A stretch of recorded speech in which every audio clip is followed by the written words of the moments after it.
Mr. Speaker, this week the unwavering bravery of Brianna Ghey's mother, Esther, has touched us all. As a father, I can't even imagine the pain that she's going through, and I'm glad that she's with us in the gallery here today. Mr. Speaker, a year ago, the Prime Minister promised to bring NHS waiting lists down. Isn't he glad he didn't bet £1,000 on it? Prime Minister. Mr. Speaker.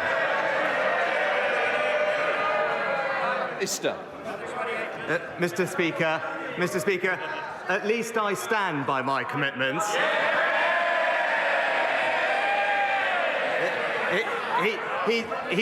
He's so indecisive, the only bet he'd make is an each-way bet. Well, Mr. Speaker, he says he stands by his commitments. He once insisted that if he missed his promises, these are the words he used, I'm the Prime Minister, and then he said, it's on me personally. Today we learned from his own officials that he's the blocker to any deal to end the doctor strikes. Yep. And he's always, every time he's asked, he blames everyone else. So what exactly did he mean when he said it's on him personally if he doesn't meet his promise? Prime Minister. Mr. Speaker, well, we are bringing the waiting list down for the longest waiters. We're making progress. But it's a bit rich, Mr. Speaker, to hear about promises from someone who's broken every single promise he was elected on. I mean, I think I counted almost 30 in the last year. Pensions, planning, peerages, public sector pay, tuition fees, childcare, second referendums, defining a woman. Although, in fairness, that was only 99% of a U-turn.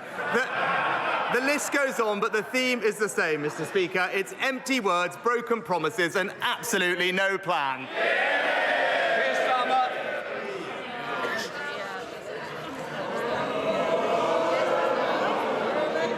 Of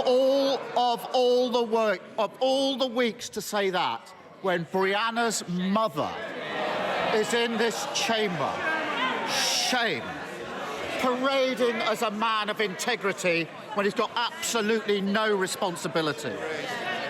Absolute. Of all. But either side. I think the member's getting carried away. Can I just say that our constituents want to hear the questions and they certainly want to hear the answers. They don't want to hear organised barracking. So please, I want no more. Keir Starmer. I think the role of the Prime Minister is to ensure that every single citizen in this country feels safe and respected. It's a shame the Prime Minister doesn't share that. I welcome the fact that he's finally admitted that he's failed on waiting lists in the NHS. I also welcome that he's finally acknowledged the crisis in NHS dentistry. He's calling it a recovery plan after 14 years of Tory government. What exactly does he think the NHS dentistry is recovering from? Prime Minister. As ever, Mr. Speaker, he seems to convene... Certainly not having enough of the front bench either. Please, I want to hear it. The election fever, I'm hoping, is not coming tomorrow, so let's not behave as though it is. Prime Minister.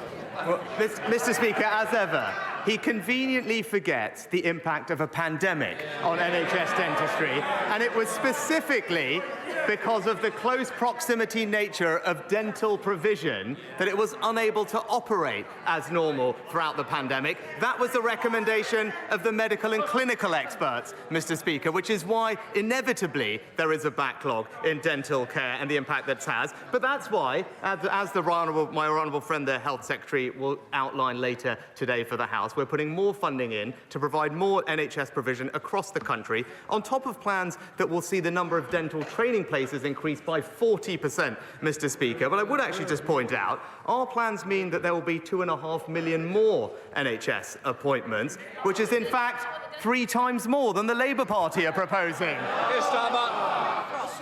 Mr. Speaker, there are some areas in the country where you literally can't have an NHS dentist, and he says that's down to COVID. People are literally pulling out their own teeth. Sorry. Can I just say, I don't need any more off this front bench either. Do we understand each other? Carry on, Keir Starmer. Speaker, people are literally pulling their teeth out using pliers. It's an experience that can be compared with extracting an answer from the Prime Minister at this dispatch box.